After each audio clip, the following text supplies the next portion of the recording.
Selamat pagi juga, Bu Susi. Ya, ada apa ini? Mohon maaf Ibu mengganggu waktu Ibu. Hari ini saya ada tugas di modul 3.1 yang berkaitan dengan wawancara dengan Ibu Kepala Sekolah terkait dengan proses pengambilan keputusan. Mohon berkenan Ibu panjenengan mangke menjawab pertanyaan-pertanyaan saya. Insya Allah, sebatas yang saya bisa, insya Allah akan saya jawab apa adanya. Gitu. Terima kasih Bu. Begini Bu, mohon bisa diceritakan Bu, mungkin ada kasus yang Ibu alami selama ini selama menjadi kepala sekolah di sekolah. Mungkin bisa diceritakan kasusnya secara detail seperti ini. Ya, jelas saja setiap orang itu setiap hari itu kan menghadapi masalah. Seperti saya, ketika saya sebagai kepala sekolah di sekolah ini, tentunya saya juga banyak sekali menghadapi permasalahan, kasus-kasus yang terjadi khususnya di sekolah. Dan kasus-kasus itu kadang menuntut saya harus memilih ini ada kasus seperti ini. Aduh, gimana ini? Jadi nanti bisa Ibu mengalami dilema seperti itu Ibu. Iya, terutama itu ketika kita mau seperti yang terjadi belum lama ini, ketika mau kenaikan kelas itu memang ada beberapa anak yang agak istimewa. Nah, disitulah terjadi kasus yang menuntut saya harus mengambil keputusan yang benar-benar perlu dipertimbangkan. Dan di situ sepertinya kok semua pilihan masalah itu kok keputusannya itu semuanya baik itu loh. Ini yang dinamakan dengan dilema etika. Semua sepertinya benar. Nah, kemudian kalau juga ada kasus juga yang menimpa atau saya alami itu saya harus menentukan, harus memutuskan ini benar tidak seperti ini salah atau tidak. Nah, ini yang dikatakan dengan kasus yang mengarah ke dilema etika atau rujukan moral. Dan semuanya itu harus benar-benar dipertimbangkan. Tadi kasusnya yang Ibu paparkan tadi seperti dilema gitu. Ketika akan kenaikan kelas, ada beberapa siswa yang mungkin nilainya itu di bawah KKM dan nanti apakah akan dinaikkan atau tidak seperti itu. Untuk selanjutnya Ibu, untuk selama ini bagaimana sikap Ibu untuk mengidentifikasi kasus-kasus tersebut masuk ke dalam kasus dilema etika ataupun masuk ke dalam kasus rujukan moral seperti itu. Jelas kalau yang bagi saya itu sebagai suatu dilema itu seperti itu tadi, kasus yang menuntut saya memilih antara dua pilihan, padahal menurut saya itu semuanya benar. Nah, ini kan menjadikan suatu dilema. Nah, dilema bagi saya. Kemudian ada juga kasus yang membuat saya bingung. Jadi ini benar atau ini salah. Jadi menuntut saya memilih ini atau memutuskan ini masalah ini benar atau salah. Kasus yang terjadi ini sesuatu yang benar atau yang salah. Dan itu masuknya ke rujukan moral. Seperti itu. Jadi dapat disimpulkan tadi ketika suatu kasus itu dianggap di satu sisi itu benar dan di sisi lain juga benar, termasuk dilema etika. Sedangkan untuk yang di satu sisi benar dan di sisi lain salah itu masih ke rujukan moral. Seperti itu kalau menurut saya.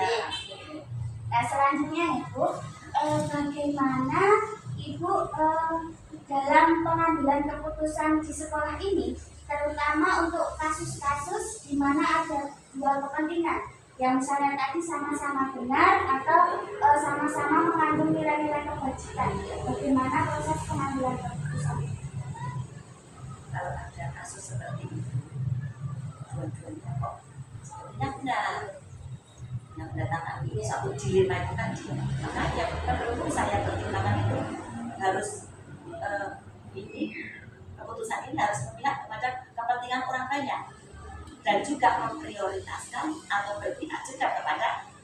peserta didik atau murid. Nah, kemudian keputusan yang diambil itu juga harus diperhitungkan nanti dampak ke depannya, entah itu dampak jangka pendek maupun jangka panjang, gitu. Jadi dan itu perlu dipikirkan, terutama nanti hasil akhirnya itu bagaimana. Ketika saya harus memutuskan seperti itu, saya melibatkan Bapak Ibu guru, bagaimana minta masukannya. Jadi harus benar-benar dimusyawarahkan, tidak gegabah dalam mengambil keputusan seperti itu. Jadi dalam pengambilan keputusan tadi dapat disimpulkan bahwa semua pihak terlibat dan mengutamakan kepentingan orang banyak, tentunya juga berpihak pada murid. Selanjutnya Bu, langkah-langkah ataupun prosedurnya seperti apa yang biasa panjenengan lakukan dalam mengambil sebuah keputusan? Ya tentu sebelum kita mengambil keputusan, kita harus tahu dulu kasusnya apa. Kita teliti dulu, kita telah dulu kejadiannya apa, siapa saja yang terlibat, gitu. Kemudian setelah itu bagaimana apakah kasus itu atau yang terjadi itu, masalah yang terjadi itu menyimpang tidak dengan suatu pelanggaran aturan, maksudnya berbenturan tidak dengan aturan yang berlaku.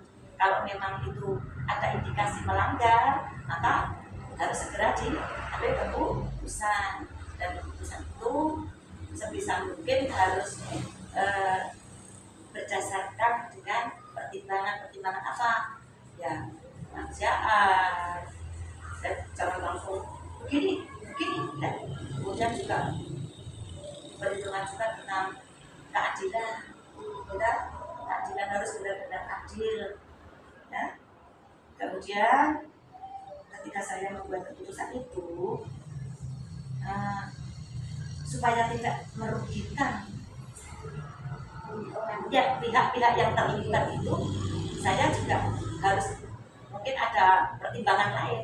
Yang jelas itu sebisa mungkin jangan sampai merugikan. Nah, jadi nilai-nilai kebajikan itu yang menjadi dasar utama dalam nanti saya mengambil keputusan. Gitu. Tadi langkah-langkahnya yang pertama harus mengetahui kasusnya dan ditelaah pihak-pihak yang terlibatnya siapa saja, kapan, ya terus juga berkolaborasi tentunya. Iya, jelas. Saya sampaikan tadi, saya harus minta informasi dari berbagai pihak, dan jangan lupa terakhir itu juga kita refleksikan. Itu yang paling penting dari setelah kita mengambil sebuah keputusan juga harus direfleksikan untuk kedepannya. Mungkin semisal ada kasus yang sama bisa menjadi referensi. Ya betul. Jadi kalau mengambil keputusan itu harus tahap-tahapnya seperti itu, karena nanti lebih baik.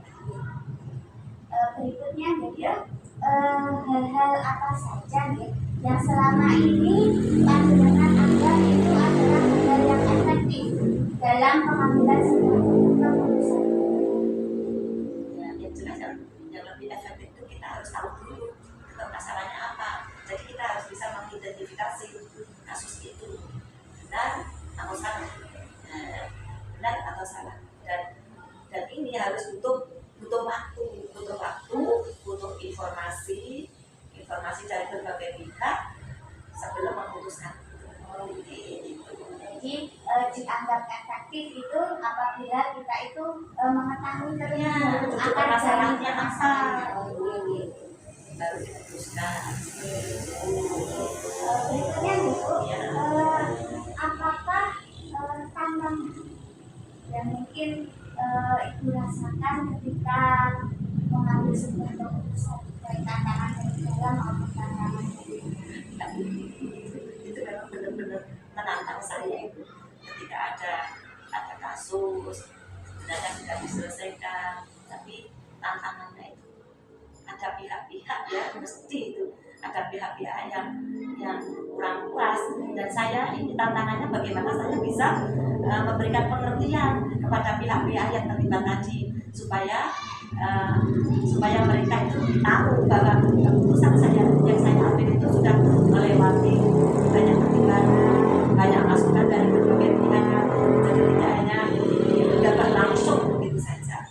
Ya, jadi meskipun mereka tidak puas, saya itu berusaha memberikan pengertian kepada yang terlibat itu supaya tahu bahwa keputusan yang saya ambil itu sudah melewati banyak pertimbangan dan saya selalu berpegang teguh pada nilai-nilai kebajikan yang saya ambil itu tadi, yang pada umumnya itu. Jadi pada intinya tentunya juga banyak tantangan ya Bu. Iya, banyak tantangan jelas itu. Jadi dalam menyikapi tantangan tersebut, Ibu berusaha untuk memberikan pemahaman kepada pihak-pihak yang terlibat, supaya nanti keputusan itu juga tidak semata-mata hanya untuk satu pihak saja. Selanjutnya Ibu, apakah ada misalnya sebuah jadwal ataupun tata cara dalam sebuah penyelesaian kasus atau dalam pengambilan sebuah keputusan itu, misalnya ada jadwal tertentu, misalnya sebulan sekali ataupun 2 bulan sekali? Sebenarnya kalau jadwal secara paten itu tidak ada, tapi kan ketika ada kasus kan kita tidak bisa langsung ini begini, jadi butuh waktu, dan tidak bisa langsung diputuskan di tempat saat itu juga tidak bisa. Saya harus itu tadi, saya teliti dulu, saya telaah, saya butuh ini, saya butuh masukan dari beberapa pihak lagi, siapa saja yang terlibat, kemudian saya perlu juga membicarakan masalah ini dengan Bapak Ibu guru yang lain. Ya, setelah itu kita juga harus jangan terburu-buru, ya, butuh waktu juga sampai benar-benar apa yang menjadi keputusan tadi sebelum bicara Bapak Ibu benar-benar matang, barulah bisa diputuskan. Jadi pada intinya tidak ada jadwal khusus, tergantung dari sebuah kasus itu. Nanti kita telaah bersama-sama seperti itu.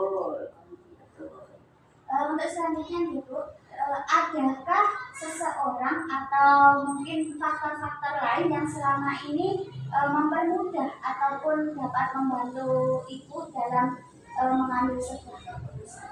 Itu jelas, bagi saya pribadi itu jelas. Saya itu selalu, bahkan sering ketika di sekolah ini saya menghadapi suatu kasus masalah, dan sebelum saya mengambil keputusan itu saya sering berminta pendapat dan curhat lah, sharing dengan yang seseorang atau teman saya yang saya anggap lebih senior, lebih berpengalaman, dan mungkin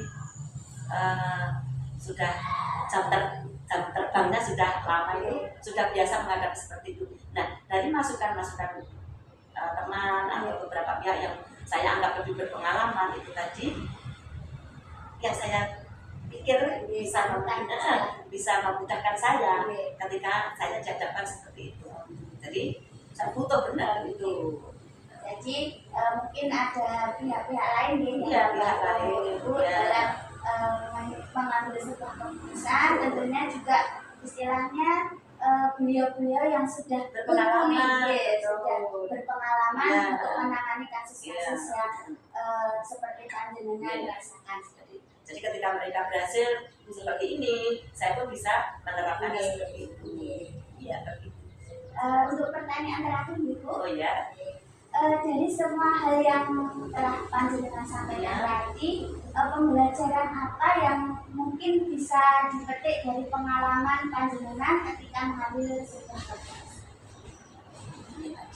Setiap kali kita menghadapi masalah dalam ada kasus di sekolah itu, meskipun sudah melalui beberapa tahap, sudah saya coba berdiskusikan dengan Bapak Ibu, tapi saya tetap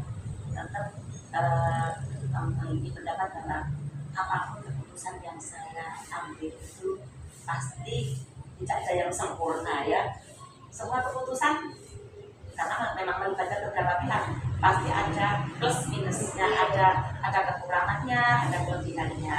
Dan meskipun seperti itu, dan tidak ada keputusan yang sempurna ya gitu ya, yang menyenangkan semua, belum tentu semua itu bisa melegakan semua pihak. Tapi paling tidak keputusan yang kami ambil atau yang saya ambil dan teman-teman itu sudah melalui berbagai pertimbangan.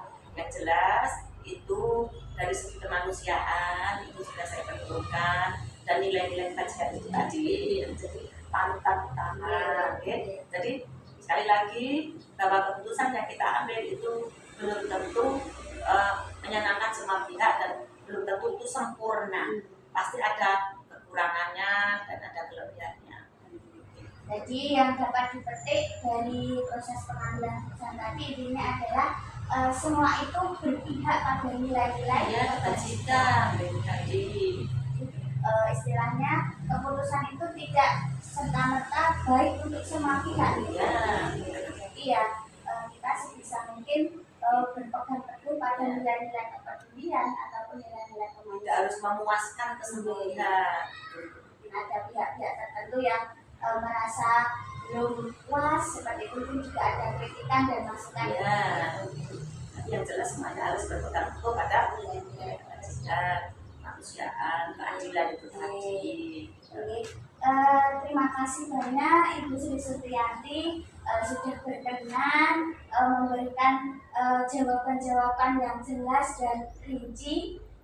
Mungkin cukup sekian Ibu dari saya. Apabila ada kata-kata yang kurang berkenan di hati Ibu, saya mohon maaf Ibu. Sama-sama Bu Susi, saya pun merasa mungkin apa yang bisa saya sampaikan tadi dari menjawab pertanyaan-pertanyaan itu tadi belum sesuai dengan apa yang menjadi harapan jenengan, tapi itu sebatas yang saya alami selama ini, itu yang sudah saya jelaskan tadi.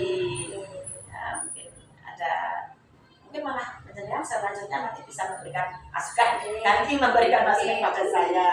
Kan kita bisa saling kolaborasi, ya kolaborasi, oke. Jadi tidak jenengan sudah memberi kesempatan saya untuk bertukar pengalaman itu tadi. Saya juga mengucapkan terima kasih. Ya, gitu. Sekian Ibu. Mungkin untuk lain waktu ya, kita sambung kembali. Bisa belajar bersama ya. Gitu. Terima kasih banyak atas waktunya Ibu. Ya, sama-sama. Terima kasih Bu.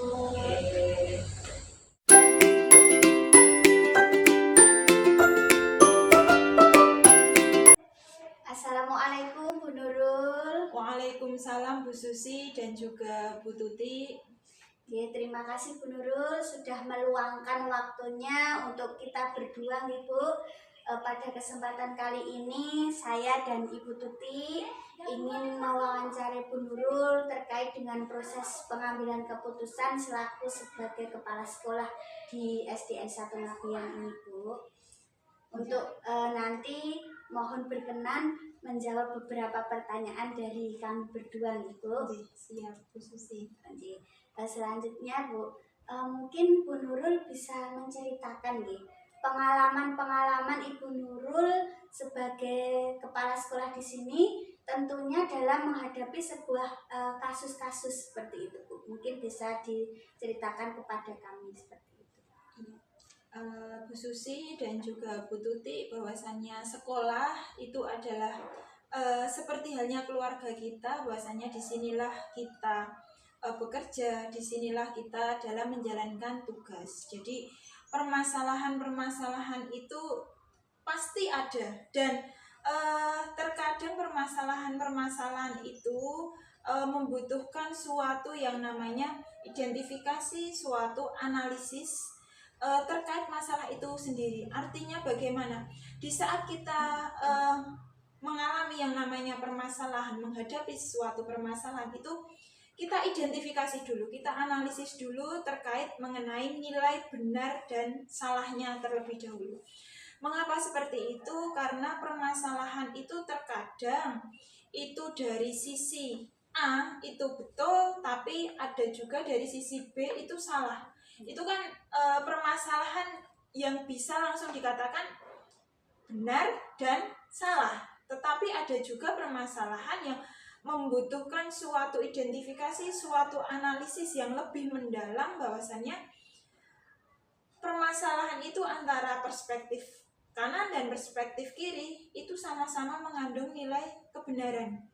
Jadi terkait mengenai permasalahan Bu Susi dan juga Bu Tuti, kita dari yang saya sampaikan tadi, ada permasalahan yang kita identifikasi, analisis itu benar dan salah dalam menentukan suatu keputusan atau pengambilan keputusan itu kan jelas sekali. Seberat apapun itu kalau sudah kita analisis itu ada benar dan ada salah, itu jelas banget itu adalah suatu bujukan moral. Itu lebih memudahkan kita dalam mengambil keputusan.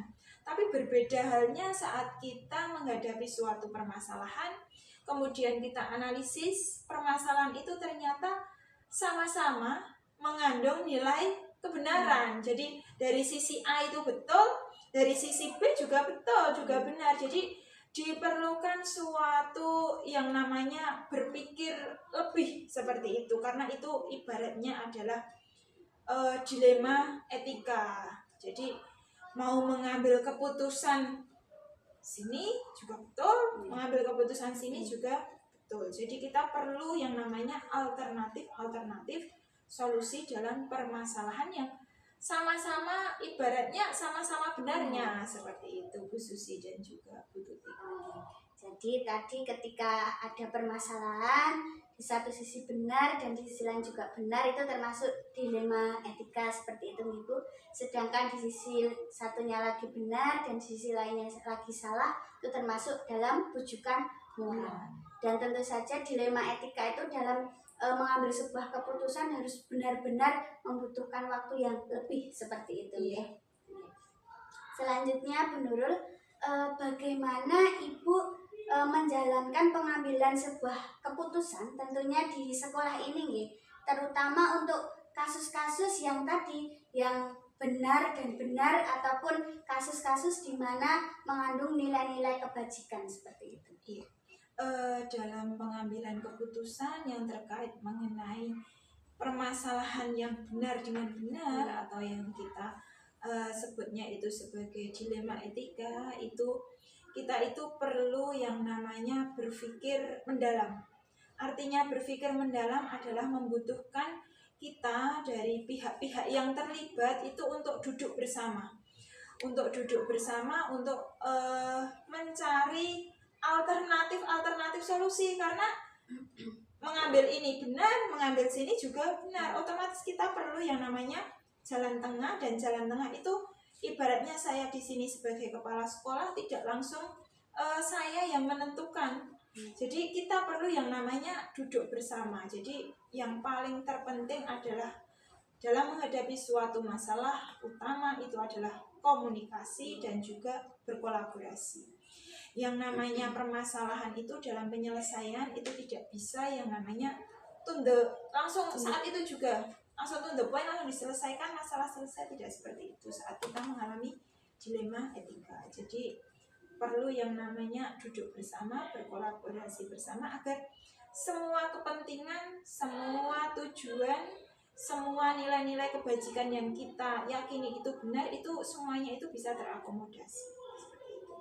Jadi intinya tadi dalam mengambil sebuah keputusan untuk dua hal yang dianggap benar itu diperlukan adanya komunikasi, kolaborasi, supaya nanti tujuannya juga berpihak terutama ke murid kita. Nah selanjutnya Ibu, mungkin adakah langkah-langkah atau prosedur yang biasa Ibu gunakan untuk mengambil sebuah keputusan? Untuk langkah-langkah atau prosedur yang biasa dilakukan dalam pengambilan keputusan terutama terkait dengan dilema etika adalah tentu saja yang pertama itu adalah kita duduk bersama untuk melakukan refleksi. Artinya sebuah permasalahan itu pun kita perlu yang namanya pendapat, perlu yang namanya suara dari pihak-pihak yang terlibat. Jika itu yang terlibat adalah murid, kita juga perlu duduk bersama dengan murid. Jika itu pihak-pihak yang terlibat adalah guru, guru-guru itu juga perlu duduk bersama untuk merefleksikan sebenarnya masalah ini itu masalah yang seperti apa, latar belakangnya apa, penyebabnya apa, kemudian sama-sama benar itu yang seperti apa melihatnya, kemudian tujuan yang paling utama adalah tujuannya itu apa yang ingin kita capai. Nah, yang pertama tentu saja langkahnya adalah refleksi melalui kegiatan kolaborasi bersama dengan duduk bersama.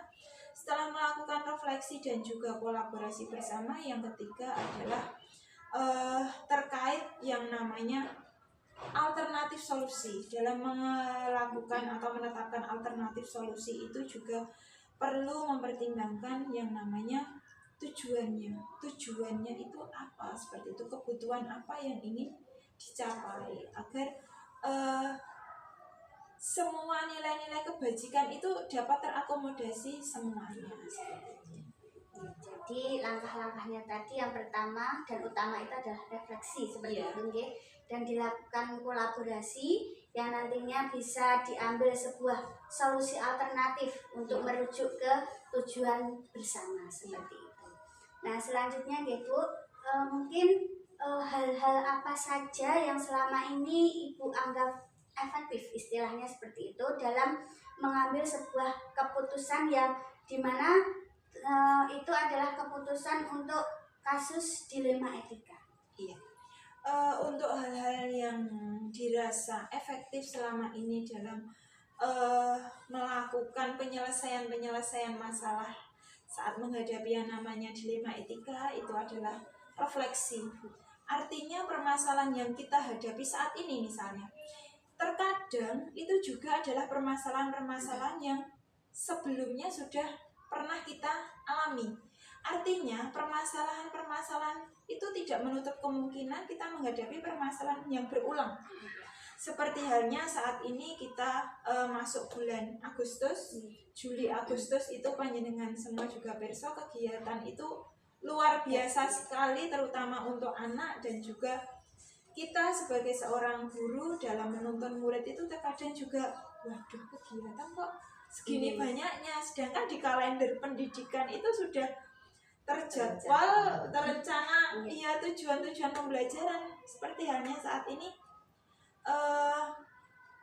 kegiatan-kegiatan lomba Juli Agustus itu luar biasa sekali, ada FTBI, ada MAPSI dan juga ada persiapan untuk upacara obade seperti itu adalah permasalahan-permasalahan yang terulang, lagi-lagi terulang, tahun kemarin terulang, hari ini, tahun ini juga terulang lagi. Artinya dalam pengambilan keputusan tentu saja kita perlu merujuk yang namanya keputusan yang pernah kita ambil pada tahun sebelumnya. Jadi langkah yang paling efektif dan efisien sekali lagi adalah terkait refleksi, terutama dalam hal-hal atau masalah-masalah yang sebelumnya kita sudah pernah alami. Karena dulu itu kita mengambil keputusannya seperti ini, ternyata hasilnya seperti ini, tujuannya seperti ini. Kalau kita nanti memaksakan untuk mengambil keputusan yang sama dengan yang kemarin, itu kan nanti kejadiannya akan sama seperti itu. Jadi dalam pengambilan itu otomatis adalah refleksi, terutama dari hal-hal yang pernah terjadi sebelumnya. Tujuannya agar apa yang kita ambil saat ini, keputusan yang kita ambil saat ini itu lebih baik dari keputusan yang kita ambil sebelumnya. Jadi tadi refleksi itu sangat penting Ibu, memulai dari kita akan merencanakan untuk keputusan yang berikutnya, jadi kita melihat kembali keputusan yang sebelumnya sudah dibuat seperti itu. Selanjutnya Ibu, tentunya dalam membuat sebuah keputusan itu Ibu pernah ada tantangan-tantangan tersendiri nggih. Mungkin bisa diceritakan tantangan-tantangan yang seperti apa ketika Ibu menghadapi kasus dilema etika.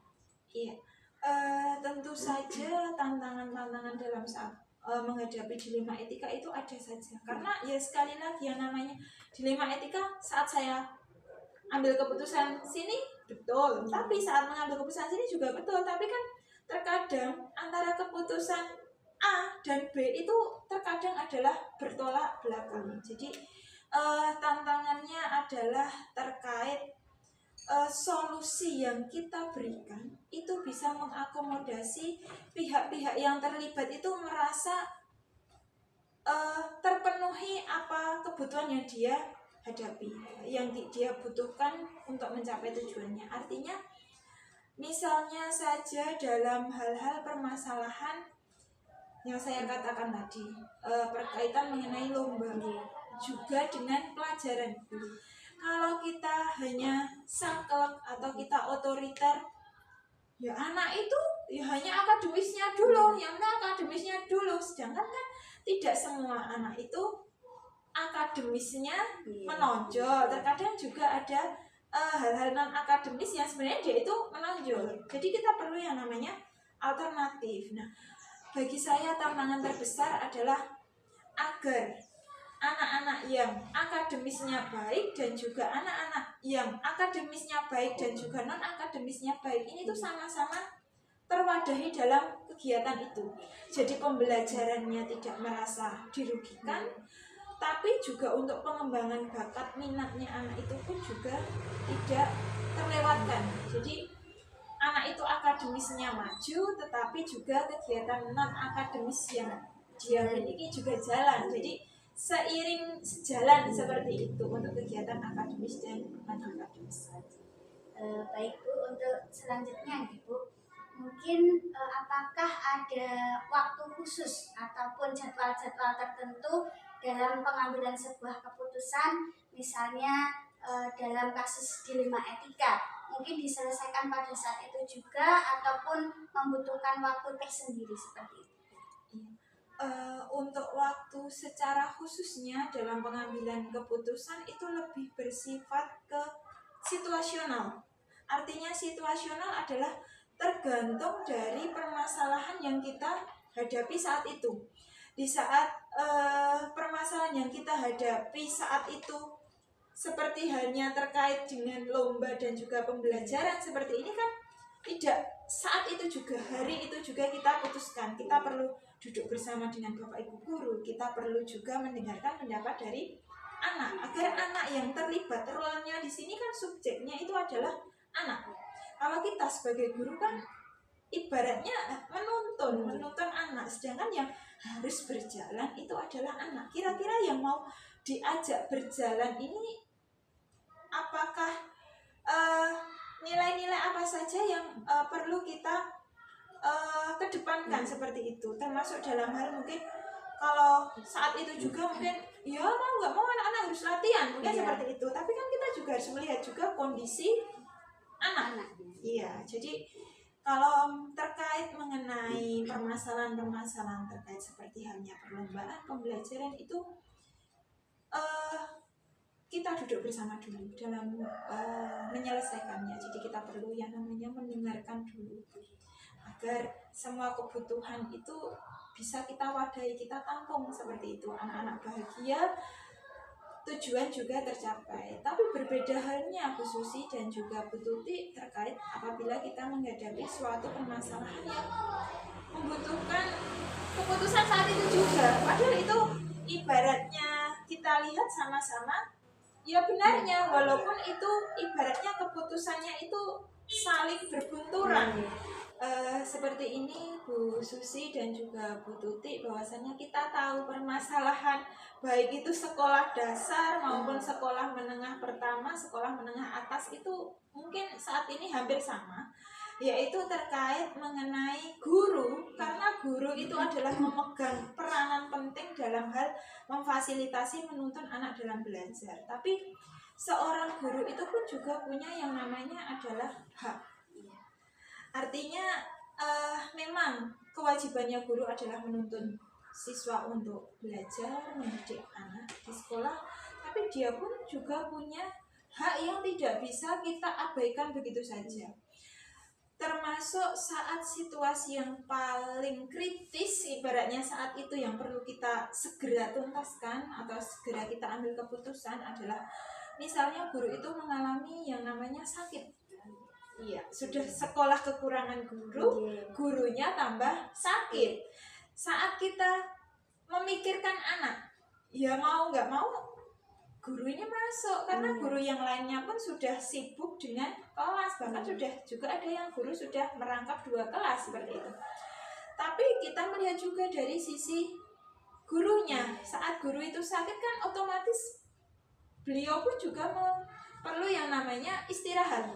Tidak bisa kita paksakan untuk masuk memenuhi kewajiban utamanya di sekolah. Jadi situasionalnya jika permasalahan seperti itu berarti kita harus segera memutuskan bahwasannya Bapak atau Ibu guru silahkan panjenengan ambil cuti, segera ke dokter, kemudian ambil istirahat, lekas sehat, lekas sembuh seperti itu.